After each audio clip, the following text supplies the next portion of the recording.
bahas mengenai adab suami istri. Nah, kebetulan nih sekarang ada artikel nih Bu Nyai Ya.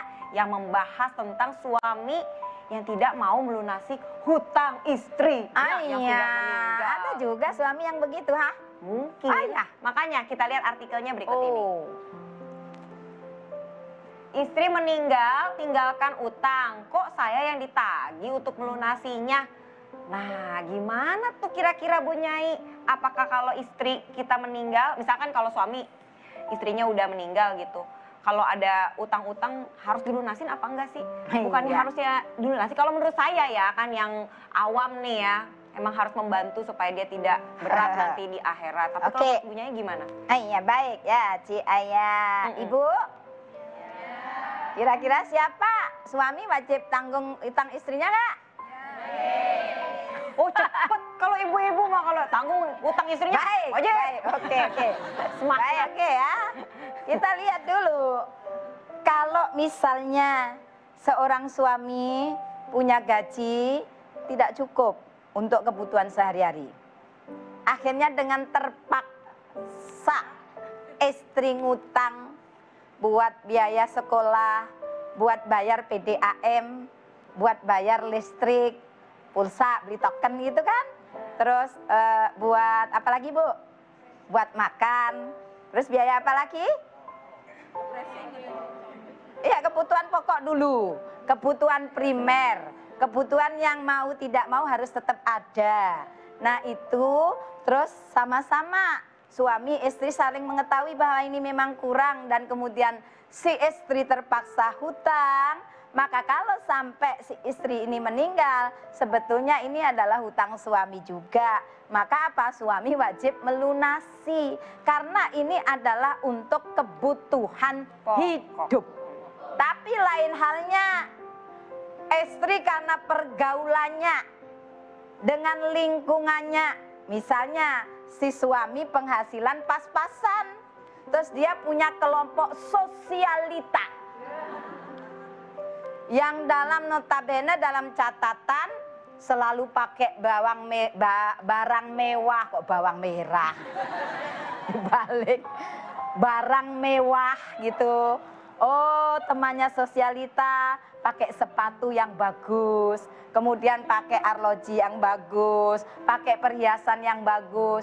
Diam-diam si istri tanpa izin suaminya, dia karena kepingin tampil seperti teman-teman sosialitanya, dan ya Allah ternyata di tengah perjalanan belum nyaur utang, belum bayar utang. Nyaur itu orang Jawa, ini kejauhan betul ya.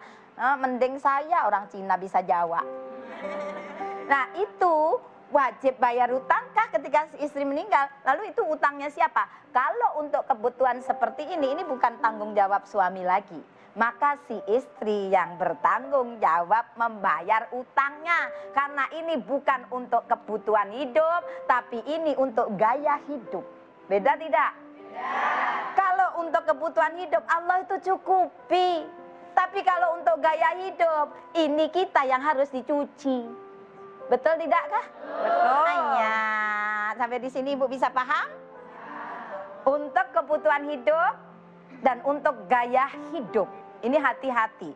Sering rancunya di sini. Jadi jangan menuntut suami lebih dari apa yang dia mampu. Sampai suaminya kurus seperti ini. Kasihan. Tapi saya lihat, wah teman-teman di Net TV gemuk-gemuk. Artinya tidak banyak dituntut suami istrinya ya. Masya Allah. Pulang pengajian dituntut suaminya. Pak, ya ada apa Bu?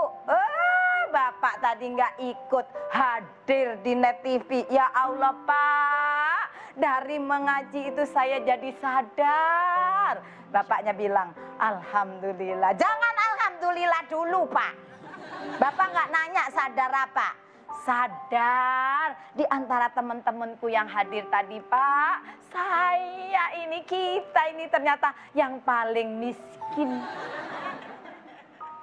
Ada yang pakai gelang bagus, ada yang pakai kalung bagus, ada yang sampai kakinya aja dikasih yang bagus-bagus. Bapak apa kenapa nggak bisa beliin saya model kayak begitu? Makanya saya kadang-kadang itu, ya Allah, Bapak itu nggak pernah nyenengin hati istri. Tadi diajak sholawatan, ibu-ibu tuh seneng Pak yang ada di Net TV. Loh kenapa kok begitu? Ya iya, sholawatan mestinya diam aja, dia angkat tangannya. Salatullah, salamullah, ala taha Rasulillah, salatullah, salamullah. Ya Allah Bu, sadar Bu, sadar. Nikmat itu sendiri-sendiri, jangan tuntut yang lebih. Kita sehat aja itu udah luar biasa. Ya kayak begitu tuh omongannya Bapak, omongannya orang miskin. Gak pernah ngerti sama istri. Hati-hati ya Bu. Bu, ini nanti yang bakal apa? Kalau terlalu seperti ini akhirnya terus sampai utang sana, utang sini, utang sana, utang sini, gali lubang, tutup lubang. Kalau habis lubangnya, lubang mana lagi yang harus digali? Maka kalau kayak gini, ini tanggung jawabnya istri sendiri. Lah kalau sampai meninggal terus gak ada gimana? Diambilkan dari harta istri kalau misalnya ada warisan. Karena sebelum warisan dibagi, maka harus dibayar hutang-hutangnya. Ayah, begitu ya. Benar ya ibu-ibu ya? Iya. Hidup itu kayak ilmu fisika, tekanan berbanding lurus sama gaya. Kalau nggak mau banyak tekanan, jangan banyak gaya. Iya, bergaya melulu.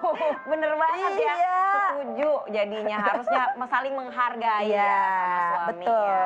Itu Jadi nggak bisa dia. dibebanin semua ke suami. Jadi Gaya hidup. Gaya hidup, kebutuhan pokok lah yang dipenuhi. Lifestyle kata Lifestyle. orang barang.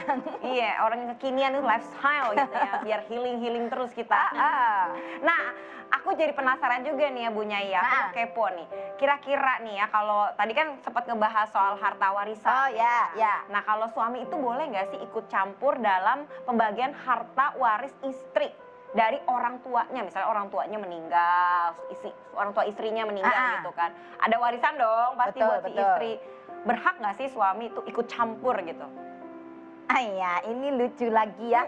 Suami ikut campur dalam urusan warisan istrinya.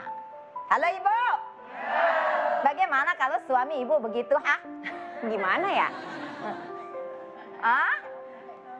Boleh tidak? Katanya kita harus nurut sama suami, harus taat. Oh betul, Gitu. betul kita harus taat sama suami Ci Ayah. Tapi urusan warisan itu adalah haknya istri, tidak boleh ikut campur.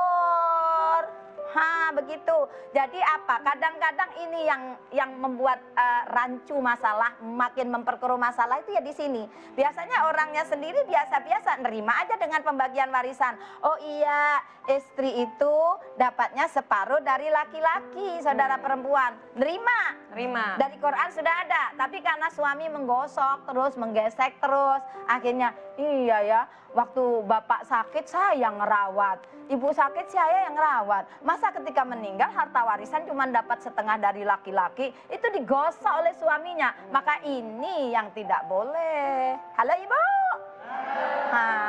Begitu hanya. Jadi harus menyadari ya, kalau kita sebagai wanita kayak aku misalnya, jadi cuma boleh nerima setengah ya. Kenapa begitu? Udah diatur oleh Allah. Sudah diatur. Kita nerima dari suami, kita nerima dari orang tua, setengah dari saudara kita yang laki-laki kan. Ya betul tidak? Betul. Tapi kita juga masih terima loh dari suami kita. Betul. Jadi adil sebenarnya Dibelanjain, dinafkain, diwarisin. Ada. Nah, jadi gitu Betul, Bu? ibu ya. Jadi kita harus tetap bersyukur ya. Betul. Dan harus menyadari sesuai dengan hukum syariat Islam aja. Yes, Oke, jadi suami benar nggak boleh ikut sekali. campur karena itu hak saya. Iya. Oke kalau begitu. Nah tadi nih kayaknya Kang Alim sibuk banget nih. Udah selesai belum ya kira-kira? Kita lihat yuk Bu Nyai. Oke. Kira-kira apakah sudah selesai hasil karyanya hari ini? Kaligrafinya mengenai apa Kang Alim kira-kira yang dibahas di tulisan kaligrafi Kang Alim hari ini? Iya, insya Allah ini ayat Al-Quran yang tadi juga dibacakan oleh Bu Nyai. Hunna libasul lakum wa antum libasul lahun. Ya. Jadi perempuan itu seperti pakaian bagi laki-laki dan begitu juga laki-laki itu pakaian bagi perempuan. Jadi saling Iya, menutupi. Saling menutupi aib. Kalau pakaian sobek? Dijahit. baju. Dijahit, bukan malah disobek gitu kan. Betul nggak, Bu? Sudah tahu sobek malah wek gitu. Jadi sobek ketahuan semua auratnya. Begitu. Masya Allah. Ini bisa jadi Iya. pedoman kita ya sebagai Ya. istri, terus mengingatkan suami juga, dan ini akan menjadi kenang-kenangan untuk ibu-ibu yang hadir di sini. Oh, Masya Allah, hasil karya dari Kang Alim ini bisa dibawa pulang, nanti dipajang di majelis taklimnya biar cakep, biar pengingat terus gitu, Betul, reminder buat betul, kita betul. setiap saat. Oke, tapi kita baginya nggak sekarang, nanti sesaat lagi. Makanya jangan kemana-mana, tetap di Menjemput Berkah. Hai.